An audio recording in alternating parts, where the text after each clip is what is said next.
وبرکاتہ۔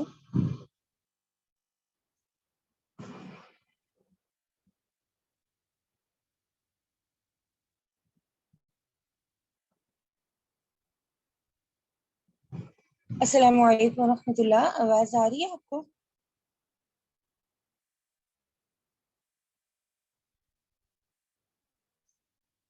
چلیں جی شروع کرتے ہیں۔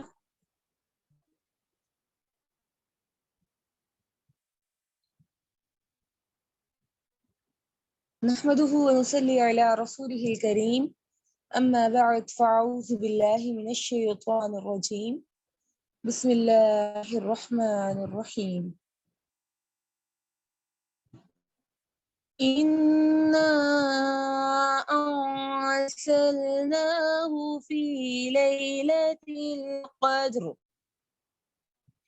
وما أدراك ما ليلة القدر ليلة القدر خير من 1000 شهر تنزل الملائكة والروح فيها بإذن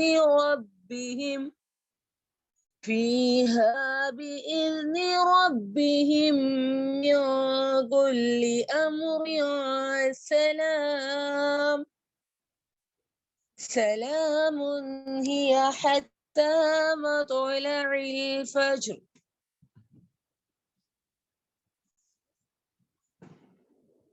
بے شک ہم نے یہ قرآن لیلۃ القدر میں نازل کیا، اور تجھے کیا چیز بتائے کہ لیلۃ القدر کیا ہے؟ لیلۃ القدر تو 1000 مہینوں کی عبادت سے بہتر ہے۔ اس رات میں فرشتے اترتے ہیں جبریل امین کی معیت میں، اپنے رب کے حکم لے کر، احکامات لے کر، اور پوری رات سلامتی ہوتی ہے، اور طلوع فجر تک یہ سلامتی رہتی ہے۔ جیسا کہ آپ سب کو معلوم ہے کہ انشاءاللہ آج سے رمضان کا آخری عشرہ سٹارٹ ہو جائے گا۔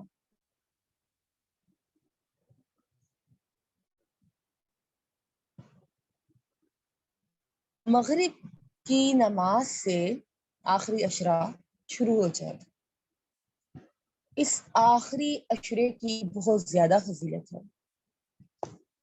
رمضان کو نیکیوں کا موسم بہار کہا جاتا ہے۔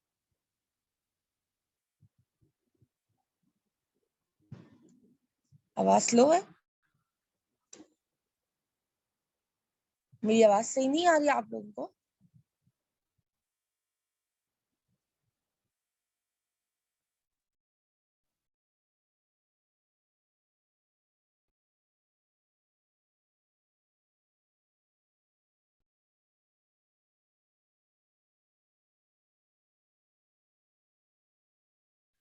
السلام علیکم ورحمۃ اللہ وبرکاتہ۔ آپ کی آواز بالکل کلیئر آ رہی ہے ہمیں۔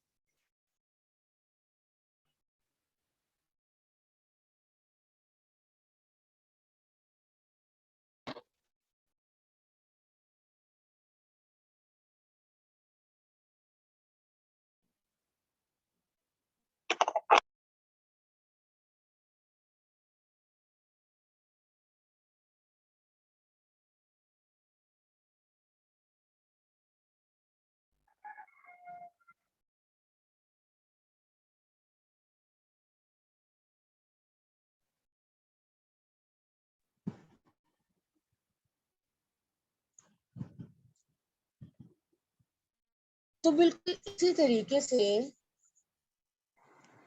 موسم بہار نیکیوں کا چونکہ رمضان ہے، تو یہ موسم بھی جاتے جاتے اپنی رونق دوبالا کرتے جاتا ہے۔ جیسے بہار کے موسم میں بالکل آخر میں جو ہے وہ گلوں پر نکھار آتا ہے۔ رمضان کا مہینہ بہت اہمیت کا حامل ہے۔ کس لحاظ سے یہ اہمیت کا حامل ہے؟ قال الله تبارك وتعالى في القرآن المجيد شهر رمضان الذي أنزل فيه القرآن. اور کہیں بھی اللہ تبارک و تعالی ارشاد فرما رہے ہیں یا ایھا الذین آمنوا کتب علیکم الصیام کما کتب علی الذین من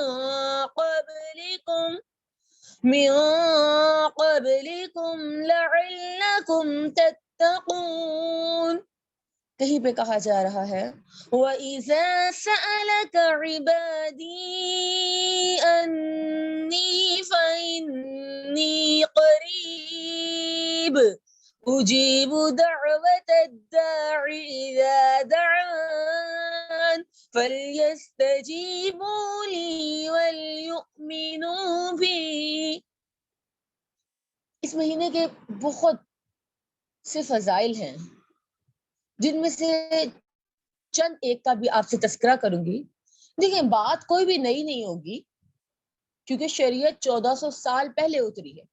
وہی سب باتیں ہیں جو کہ ہم ساری زندگی سنتے رہے ہیں، لیکن میں کوشش کروں گی کہ تھوڑا سا آپ لوگوں کے نفس کو جھنجھوڑوں اور آپ لوگوں کو بتاؤں کہ رمضان ہے کیا چیز، اس کی اہمیت کیا ہے، اس میں روزے فرض کیوں ہوئے، اس کی عبادات فرض کیوں ہوئی، اور ہم نے اس رمضان سے کیا پایا.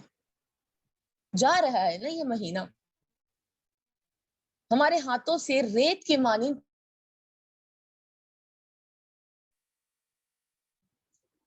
تو ہم سب کے اوپر لازم ہے کہ ہم اپنا احتساب کریں، کیونکہ سیدنا عمر رضی اللہ عنہ کہتے تھے حاسبوا قبل ان تحاسبوا، اپنا حساب خود لے لو. عقل مند ہے وہ جو اپنا حساب خود لیتا ہے اس سے پہلے کہ اس کا حساب لیا جائے، یعنی فرشتے آ کے اس کا محاسبہ کریں یا پھر اللہ تبارک و تعالی اس کی جان نکلنے کے بعد اس کا محاسبہ کرے. تب محاسبہ کرنے سے صرف ذلت اور رسوائی ہی ملے گی، تو محاسبہ ہم نے خود کرنا. رمضان رمض سے نکلا ہے، اس کا مطلب ہے جلا دینا، یہ گناہوں کو جلا دیتا ہے. نیکیوں کے بہت سے مواقع اس میں ہوتے ہیں ہمارے پاس، گناہ خود بخود مٹ رہے ہوتے ہیں، ختم ہو رہے ہوتے ہیں، کیونکہ قال اللہ تبارک و تعالی فی القرآن المجید ان الحسنات یذہبن السیئات، بے شک نیکیاں برائیوں کو مٹا دیتی ہیں. جب آپ نیکی کرتے ہیں تو چھوٹے گناہ خود بخود مٹتے جاتے ہیں، جیسا کہ وضو کرنا یہ بہت سے گناہوں کو مٹا دیتا ہے.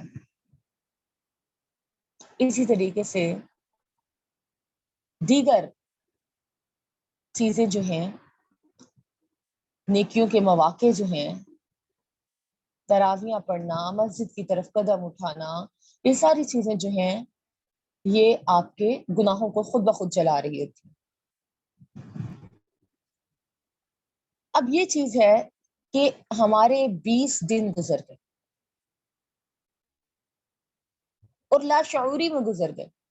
ابتدا میں رمضان آیا، بہت جوش و خروش کے ساتھ ہم نے اس ماہ میں عبادت کرنا چاہی، اپنے لیے ٹارگٹ سیٹ کیے، اور پھر کچھ دنوں کے بعد ہم ٹھنڈے ہو کے بیٹھ گئے.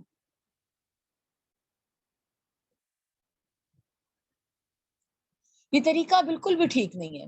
اور چونکہ اب رمضان جانے والا ہے تو آپ نے دیکھا ہوگا عربوں میں گھوڑا جو ہے وہ بڑی خیر کی علامت سمجھا جاتا تھا. آقا علیہ السلام نے بھی فرمایا اللہ نے گھوڑے کی پیشانی میں قیامت تک کے لیے خیر لکھ دی. اسی طریقے سے اللہ نے بھی قرآن میں جو ہے گھوڑے کی قسم کھائی والعادیات ضبحا فالموریات قدحا فالمغیرات صبحا فأثرن به نقعا فوسطن به جمعا. گھوڑے کی قسم کھائی اور اللہ نے انسان اور گھوڑے کا آپس میں مقابلہ کیا اور کہا ان الانسان لربہ لکنود، انسان تو اپنے رب کے لیے گھوڑے سے بھی زیادہ ناشکر ہے۔ گھوڑا پھر اپنے مالک کا فرمانبردار ہوتا ہے نا، انسان میں یہ کوالٹی نہیں ہے۔ کبھی آپ نے گھوڑے کی ریس دیکھی؟ جب منزل قریب ہو نا تو اس کے پاؤں میں تیزی آ جاتی ہے۔ ہماری بھی منزل قریب ہے نا، یہ ماہ گزرنے والا ہے اور اس ماہ کے آخر میں اللہ تبارک و تعالی نیکیوں کا اجر دیتا ہے، مومنین کو ان کی اجرت دی جاتی ہے۔ آقا علیہ السلام رمضان کے آخری عشرے میں اپنی کمر کس لیتے تھے اور ازواج مطہرات کو بھی نیکیوں پہ ابھارتے تھے، اس چیز کی ترغیب دیتے تھے۔ تو ہمیں غفلت کے ساتھ اس ماہ کو نہیں گزارنا۔ جو 20 دن گزر گئے سو گزر گئے، ابھی موقع باقی ہے۔ اپنے شعور کو جھنجھوڑیں، اپنے آپ کو احساس دلائیں کہ یہ موقع ضائع کرنے کا نہیں ہے۔ نبی صلی اللہ علیہ وآلہ وسلم منبر رسول پر چڑھ رہے ہیں اور آمین فرما رہے ہیں، دوسری سیڑھی پہ چڑھے آمین، تیسری پہ چڑھے آمین۔ صحابہ نے عرض کی اللہ کے نبی یہ خلاف معمول چیز دیکھیے، یہ کیا تھا؟ آپ صلی اللہ علیہ وسلم نے کہا میں پہلی سیڑھی پر چڑھا، جبریل امین آئے اور انہوں نے کہا بدبخت ہو وہ شخص جو اپنے ماں باپ میں سے یا دونوں میں سے کسی ایک کو پائے اور ان کی خدمت کر کے جنت نہ حاصل کر لے۔ میں دوسری سیڑھی پر چڑھا، جبریل امین نے دعا دی کہ بدبخت ہے وہ شخص جو ماہ رمضان کو پائے اور رب تعالی سے اپنی مغفرت نہ فرمائے، یعنی کہ اپنی بخشش نہ کروائے۔ میں نے اس بد دعا پہ بھی آمین کہا۔ میں تیسری سیڑھی پہ چڑھا، جبریل امین نے پھر بد دعا کی کہ بدبخت ہے وہ شخص جو آپ صلی اللہ علیہ وسلم کا نام سنے اور آپ پر درود نہ بھیجے۔ میں نے اس پر بھی آمین کہا۔ تو نبی کی بد دعا یہ معمولی چیز نہیں ہے، نبی جس کے حق میں بد دعا کر دیں وہ بد دعا قبول ہوتی ہے۔ اور یہاں پہ جبریل اور نبی دونوں مستجاب الدعوات ہیں اور دونوں ہی بد دعا دے رہے ہیں اس شخص کو جو رمضان کا مہینہ پائے اور اس میں اپنی بخشش نہ کروا پائے۔ یہ بخشش کا مہینہ ہے، اپنے آپ کو بخشوانے کا مہینہ ہے، معاف کرنے اور معاف کر دینے کا مہینہ ہے، اللہ کا قرب حاصل کرنے کا مہینہ ہے۔ یہ معمولی مہینہ نہیں ہے کہ اسے غفلت میں گزار دیا جائے۔ اس کے آخری ایام تو نہایت اہم ہے، کیونکہ انہی میں سے ایک دن میں اللہ تبارک و تعالی نے لیلۃ القدر رکھ دی، اور جس شخص کو لیلۃ القدر مل جاتی ہے گویا کہ اسے خوش نصیبی مل جاتی ہے۔ اس ایک رات کی عبادت الف شہر، 1000 مہینوں سے بہتر ہے۔ ہمارا کیا حال ہے؟ ہم غفلت میں گزار رہے ہیں۔ یہ دن، یہ ماہ و سال، لیلۃ القدر کی راتوں میں، خاص طور پہ آخری رات میں جو ہے ہم لوگ ساری رات بازار میں ہوتے ہیں۔ شیطان اس رات میں بہت انسان کے اوپر غلبہ پا لیتا ہے۔ میں یہ نہیں کہہ رہی کہ شیطان سے مراد سرکش شیطان یا ابلیس ہیں۔ نبی صلی اللہ علیہ وآلہ وسلم نے فرمایا آمد رمضان کے ساتھ ہی شیطان کو بیڑیوں میں قید کر دیا جاتا ہے۔ موقع زیادہ ہوتے ہیں نا نیکی کرنے کی، شیطان کو باندھ دیا جاتا ہے۔ لیکن وہ جو نفس کا کرین ہوتا ہے نا، ہر نفس کے ساتھ اس کا ایک ساتھی ہے، وہ انسان کو بہکاتا ہے، ابھارتا ہے، گناہوں کی سمت مائل کرتا ہے، حتیٰ کہ قیام اللیل جو 5 راتیں ہیں، ان راتوں میں وہ بہت زیادہ، عام دنوں میں اتنی نیند نہیں آتی، عام راتیں جو ہیں ہم اتنی غفلت میں نہیں گزارتے، لیکن اس رات بہت زیادہ نیند آ رہی ہوتی. اپنے نفس کے اوپر قابو پانا بہت مشکل ہے، کیونکہ یقین کیجئے 5 راتوں میں سے کوئی ایک رات تو لازمی ہے. ہمیں اللہ تبارک و تعالیٰ ایک بھی بتا سکتا تھا، لیکن وہ رحیم رب ہے نا، وہ چاہتا ہے ہم زیادہ سے زیادہ عبادت کریں مقدس ساعتوں میں، اسی لیے اس نے 5 میں سے ایک رکھا. اور یقین مان اگر آپ کو پتا ہو کہ 5 باکسز میں سے ایک میں آپ کے لیے کوئی قیمتی تحفہ ہے، تو آپ ایسا نہیں کریں گے کہ 3 کھولیں اور باقی 2 چھوڑ دیں. آپ 5 کھولیں گے کہ کسی میں سے بھی نکل سکتا ہے. یہ دنیا کی مثال ہے کہ دنیا میں آپ اپنا معاملہ رسک پہ نہیں ڈالنا چاہتے تو آخرت میں کیسے ڈالیں گے؟ جاتے رمضان اپنے آپ سے سوال کیجئے، کیا یہ روزے آپ کے اندر تقوی پیدا کر گئے؟ کیونکہ قال اللہ تبارک و تعالی فی القرآن المجید یا ایھا الذین آمنوا کتب علیکم الصیام کما کتب علی الذین من قبلکم لعلکم تتقون. ایمان والوں تم پر روزے فرض کیے گئے ہیں، اس کا مقصد پیچھے کیا ہے؟ تقوی، تاکہ تم بچ جاؤ. کس سے بچ جاؤ؟ گناہوں سے بچ جاؤ، تم جہنم سے بچ جاؤ، تم اللہ کے عذاب سے بچ جاؤ، تم نفس کی سرکشی سے بچ جاؤ. کیا یہ سب چیزیں آپ کے اندر آئی ہیں؟ اپنے آپ سے پوچھئے. حدیث میں ہے بہت سے روزے داروں کو سوائے بھوک اور پیاس کے کچھ نہیں ملتا. تو روزے کا مطلب یہ نہیں ہے کہ آپ نے صبح اٹھ کے روزہ رکھ لیا اور شام کو افطار کر لیا. جی ہاں، یونیورسٹی میں ہم آپس میں بات چیت کر رہے تھے تو وہاں پہ کچھ باتیں ایسی تھیں جو کہ مجھے سننے کو ملی اور بہت زیادہ حیرت ہوئی ان چیزوں کو لے کے کہ جی ہم لوگ تو ساری رات جاگتے ہیں کیونکہ راتیں چھوٹی ہیں، سحری بنانی ہوتی ہے اور آنکھ نہیں کھلتی، تو اسی لیے جو ہے وہ ساری رات جاگتے ہیں، ٹائم پاس نہیں ہوتا، مووی دیکھ لیتے ہیں، کچھ لگا لیتے ہیں، سارے بیٹھ کے ہلا گلا کرتے ہیں اور جو ہے کوئی چپس بن رہے ہیں، کوئی چیزیں بن رہی ہیں. یہ رمضان کی راتیں ہیں نا. اس کے بعد جو ہے صبح فجر پڑھنے کے بعد سارے جو سوتے ہیں تو پھر اس کے بعد جو ہے عصر کے ٹائم اٹھتے ہیں اور عصر کے بعد اٹھ کے بس افطار کی تیاریاں شروع ہو جاتی ہیں اور پھر اس کے بعد جو ہے وہ خوب جو ہے وہ لوازمات تیار ہوتے ہیں اور افطاری ہوتی ہے. پورا دن سوتے گزر جاتا ہے، پتہ ہی نہیں چلتا. بہرحال وہ جو بچی بتا رہی تھی وہ اپنے آپ کو مظلوم ثابت کرنا چاہ رہی تھی کہ میرے سارے گھر والے سو رہے ہوتے ہیں اور میں اٹھ کے اس ٹائم پہ یونیورسٹی آتی ہوں. لیکن وہاں سے میں نے یہ چیز نوٹ کی کہ کس قدر غفلت میں یہ مہینہ ہمارا گزرا ہے. صرف ان کی بات نہیں کروں گی میں، آپ ہم سب یہی تو کر رہے ہیں. صحابہ اس ماہ میں چاقو چوبند ہو جاتے تھے.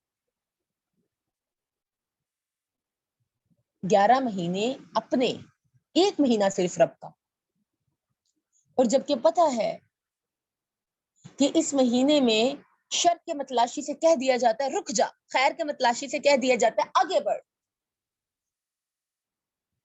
جبکہ معلوم ہے کہ رب تعالی کا پسندیدہ مہینہ، سب کچھ جانتے بوجھتے اتنی غفلت. کیا روزے کا یہی مقصد ہے کہ آپ فرائض چھوڑ دیں، آپ نماز نہ پڑھیں اور آپ کا روزہ ہے؟ جی ہم میں سے اکثر روزے دار یہاں پہ بے نمازی ہوں گے. روزہ رکھا ہے، نماز نہیں. قبر میں پہلا سوال نماز کے بارے میں ہوگا. اگر وہ ٹھیک ہو گئی، اذا صلحت صلحت کلہ، تمام اعمال میں رب تخفیف کر دے گا. کمپلسری کوسچن ہے نماز. وہ ٹھیک ہو گئی اللہ باقی تمام معاملات میں نرمی سے کام لے گا. جس کی نماز میں خرابی ہو گئی وہ پکڑا گیا, اسے باقی تمام معاملات میں بھی سختی. استاد دیکھتے ہیں نا پیپر چیک کرتے ہوئے, اگر شاگرد نے پہلے سوالات اچھے لکھے ہیں, آگے جا کے کسی ایک سوال میں استاد کو وہ اپنے مطلب کی چیز مل بھی نہیں رہی, تب بھی وہ کہتا ہے کہ یہ پڑھنے والا بچہ, چلو اس کو نمبر دو اچھے. نماز, غافل ہے نمازوں سے. جہنمیوں سے جب پوچھا جائے گا ما سلککم فی سقر, کیا چیز تمہیں سقر میں لے آئی. سقر بہت خطرناک عذاب ہے اللہ کا. لا تبقی ولا تذر, جو نہ باقی چھوڑے گا, نہ زندوں میں رکھے گا, نہ مردوں میں رکھے گا. بڑا خطرناک عذاب ہے. تو جب ان سے پوچھا جائے گا کہ کیا چیز تمہیں سقر میں لے آئی, قالوا لم نک من المصلین, اپنی سب سے پہلے جس خامی کا اعتراف کریں گے کہیں گے ہم نمازی نہ تھے. سقر میں آنے کے پیچھے وجہ یہ تھی کہ ہم نے نماز نہ پڑھی. نماز فرائض میں سے اور بنیادی فرض ہے, روزے سے پہلے نماز. ایسے روزے منہ پہ مارے جائیں گے, ایسی عبادات کا کوئی فائدہ نہیں ہے جو سنت نبوی کے مطابق نہ ہو. مومن کی یہ جو پرسنالٹی ہے یہ بہت اسٹائلش ہوتی ہے, وہ قرآن اور سنت دونوں پہ چلتا ہے. آپ صلی اللہ علیہ وسلم نمازوں کے معاملے میں بہت سختی کیا کرتے تھے. وہ رحمت للعالمین, جنہوں نے کبھی کسی کے اوپر ہاتھ نہیں اٹھایا, ہر ایک سے اخلاق سے بات کی. وہ کہتے ہیں کہ اگر تمہارا بچہ 7 سال کا نہ ہو تو اسے مارو. 7 سال کے بچے کو مارو اگر وہ 7 سال کی عمر میں نماز نہ پڑھے تو. جی اپنا جائزہ لیجیے. تربیت کا مہینہ ہے نا یہ رمضان, ہم اسے باقی مہینوں کی طرح غافل گزار دیں گے. کیسی ہیں ہماری نمازیں؟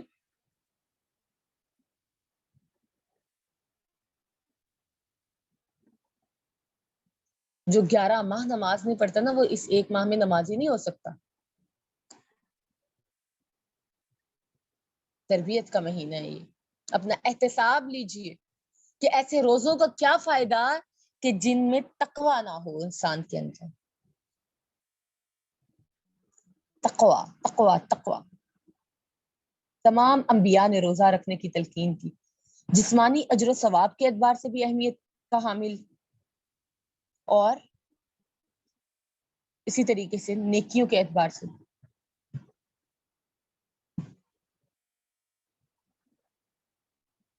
انسان روزہ رکھ کے لڑائی, شور شرابہ, فحش گوئی, رشوت, یہ سب کام کرے, کیا فائدہ ایسے روزے تھے. روزہ رکھ کے چغلیاں کرنا, لمبی لمبی کال ملا لینا, یہ سب چیزیں کیا ہے. روزے کا مقصد تقوی ہے. کیا تقوی آ گیا اندر؟ پوچھیے اپنے آپ سے.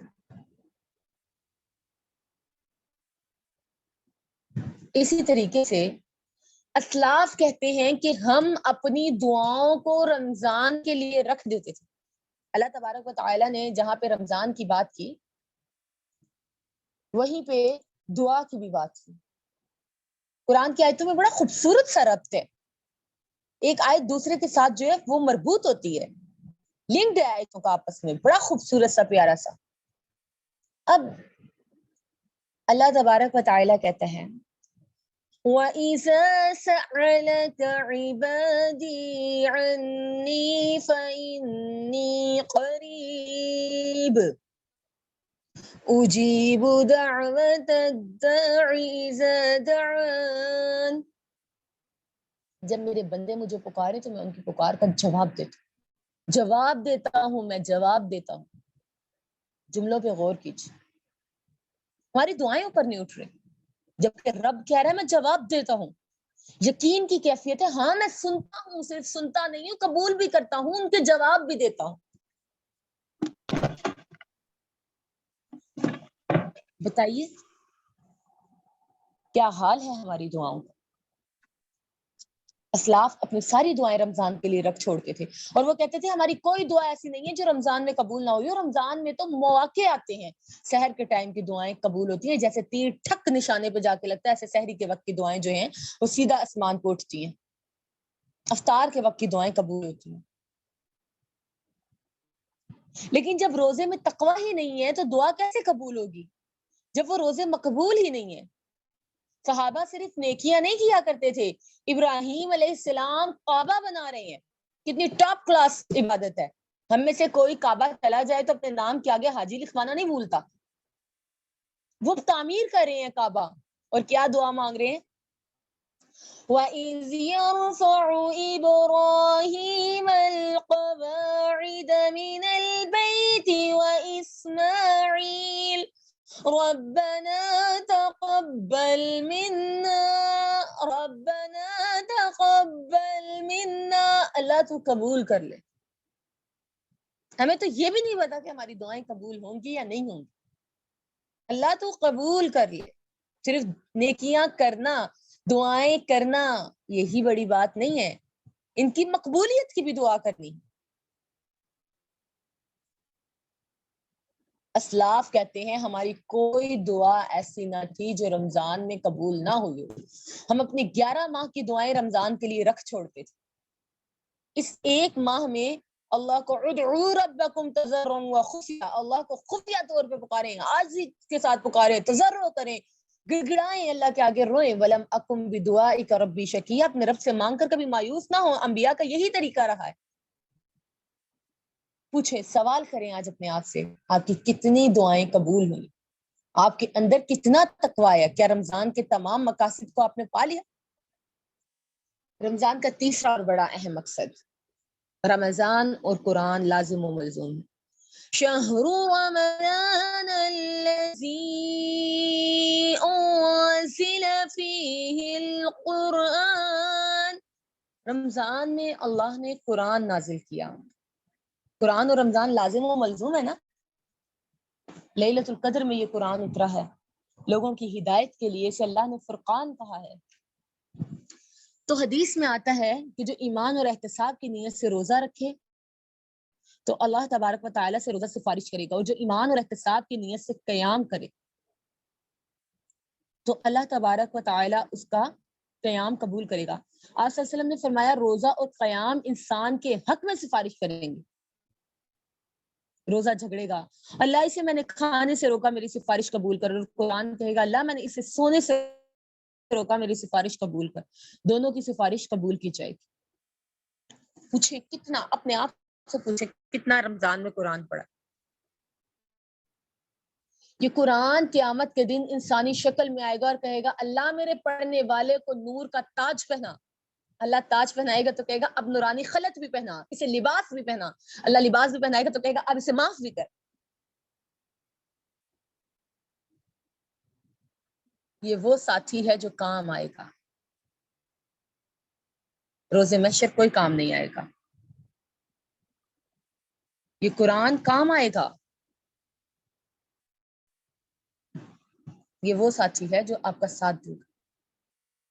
پوچھئے اپنے آپ سے کہ کتنا اس ماہ سیام میں قرآن سنا یا پڑھا، کیونکہ آقا علیہ السلام رمضان میں دورہ قرآن کرتے تھے۔ جبریل کی معیت میں جس سال وصال ہوا 2 مرتبہ دورہ قرآن کیا۔ صحابہ رمضان میں خصوصی طور پہ قرآن کا اہتمام کرتے تھے، لوگوں کی ہدایت کا ذریعہ ہے نا یہ کتاب، کلام اللہ ہے، اللہ باتیں کرتا ہے۔ سیدنا علی رضی اللہ عنہ کہتے ہیں کہ جب میرا دل چاہتا ہے کہ میں اللہ تبارک و تعالی سے بات کروں، تو میں نماز پڑھنا شروع کر دیتا ہوں، اور جب میرا دل چاہتا ہے کہ اللہ مجھ سے باتیں کرے تو میں قرآن کھول لیتا ہوں، قرآن پڑھنے لگ جاتا ہوں۔ پوچھیں کتنا قرآن پڑھا، کتنا رمضان میں، رمضان اور عمل لازم و ملزوم ہے۔ اپنے آپ سے پوچھیں کہ آپ نے اس ماہ سیام میں کتنا عمل کیا، پچھلے 20 دن کیسے گزرے۔ اے غافل انسان اٹھ جا، یہ ماہ ضائع کرنے کا نہیں، اپنے آپ کو بدبختوں میں شمار نہ فرما۔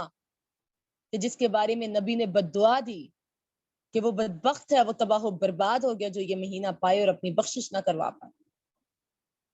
اللہ 70,000 گردنیں جہنم سے آزاد فرماتا ہے اور آخری راتوں میں تو خاص طور پہ آزاد فرماتا ہے۔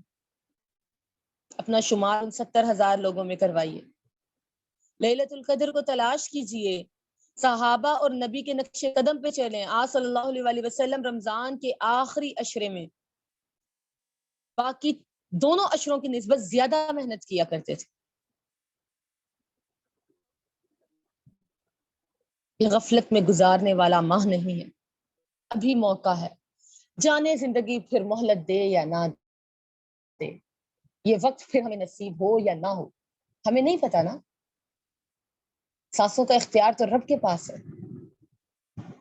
ہو سکتا ہے یہ ہماری زندگی کا آخری رمضان، تو اسے آخری ہی سمجھ کے گزاریے، ابھی وقت ہے، سچے دل سے اللہ سے توبہ کیجیے، ابھی کچھ نہیں بگڑا، فضیلت والا آخری عشرہ ابھی موجود ہے۔ اپنے نفس کو جھنجھوڑیے، اپنے آپ سے سوال کیجیے، اپنے آپ کو احساس دلائیے کہ 20 دن ضائع کر دیے، اب ضائع کرنے والے دن نہیں ہیں۔ آخری عشرے میں آپ صلی اللہ علیہ وسلم دنیا سے کٹ رہتے تھے، اعتکاف بیٹھا کرتے تھے، ازواج مطہرات اور صحابیات بھی اعتکاف بیٹھا کرتی تھیں۔ اعتکاف کے حوالے سے کچھ چیزیں آپ لوگوں کو بتا دوں۔ اللہ تبارک و تعالیٰ نے قرآن میں ارشاد فرمایا وَأَنْتُمْ عَاكِفُونَ فِي الْمَسَاجِدِ، قرآن کی واضح آیت ہے، اعتکاف مسجدوں میں ہی ہوتا ہے۔ اب جو لوگ یہ نئے نئے فتوے نکال رہے ہیں کہ جی اعتکاف گھر میں بھی ہو جاتا ہے، تو شریعت محمدیہ میں محمد رسول اللہ صلی اللہ علیہ وآلہ وسلم سے اس قسم کی کوئی حدیث ثابت نہیں ہے، اور جو چیز نبی سے ثابت نہ ہو اگر آپ وہ عمل کرتے ہیں تو کل بدعۃ ضلالہ کل ضلالۃ فی النار، دین میں نیا کام بدعت ہے، بدعت گمراہی ہے، گمراہی آپ کو جہنم میں لے جائے۔ اور اعتکاف نفلی عبادت ہے، اگر آپ نے یہ عبادت نہ کی تو آپ کو گناہ نہیں ملے گا، لیکن اگر آپ نے اس عبادت کو مسنون طریقے سے نہ کیا تب آپ کو گناہ ملے گا۔ تو سوچ لیجئے کہ آپ نے دنیا کی نظر میں بڑائی اور عزت حاصل کرنی ہے یا اپنے رب کی نظر میں بڑائی اور عزت حاصل کرنی ہے مسنون طریقے سے اعمال کر کے۔ جو اعتکاف بیٹھیں گے ان پر روزہ تو ویسے ہی فرض ہے، اس کے ساتھ دیگر اذکار کثرت کے ساتھ کرنا، لیلۃ القدر کو تلاش کرنا اور عبادات میں لذت کو محسوس کرنا جو ہے وہ واجب ہے۔ اعتکاف مسجدوں میں ہوتا ہے، خواتین کے لیے مسجدوں میں باقاعدہ پردے کا انتظام ہوتا ہے، علیحدہ جگہیں بنی ہوتی ہیں۔ الحمدللہ میں بھی کافی عرصے سے اعتکاف بیٹھتی رہی ہوں، اس دفعہ بھی بیٹھنا تھا، لیکن اللہ کی جو حکمت ہوتی ہے ہر کام میں اللہ کی تدبیر جو ہے وہ ہوتی ہے، تو بس قسمت میں نہیں ہے اس بات تو۔ لیکن یہ چیز ہے کہ جو اعتکاف نہیں بیٹھ سکتے وہ دیگر اعمال جو ہیں ذکر و اذکار کی کثرت کر دیں، راتوں کو جاگیں، لیلۃ القدر کی راتوں کو جاگیں، لیلۃ القدر کی راتوں کو غفلت میں نہ گزاریں، ہر رات 2 رکعت نماز لازمی پڑھیں، تہجد کی نماز جس کو تراویح کی نماز بھی کہتے ہیں۔ رمضان میں تراویح جو ہے یہ عشاء کے فوراً بعد آ جاتی ہے نا، تہجد عشاء کے بعد ہو جاتی ہے۔ مسلمانوں کی آسانی کے لیے اللہ نے یہ کام کیا، کیونکہ تہجد کے ٹائم پہ مسلمان عورتوں کو سحری بنانی ہوتی ہے، تو اسی لیے رمضان میں تہجد پہلے چلی جاتی ہے۔ اللہ نے عورتوں کو اجر ثواب سے محروم نہیں کیا۔ تو آپ لوگوں نے جو ہے 2 رکعت نماز لازم پڑھیں، اپنی ابھی سے پلاننگ کر لیں ہم نے کس طریقے سے یہ راتیں گزارنی ہیں۔ سورۃ اخلاص لازم پڑھیں کیونکہ اس سے ایک قرآن پڑھنے کا ثواب ملتا ہے۔ ہر رات میں صدقہ لازم دیں کیونکہ یہ چیزیں جو ہیں، یہ موقع جو ہیں وہ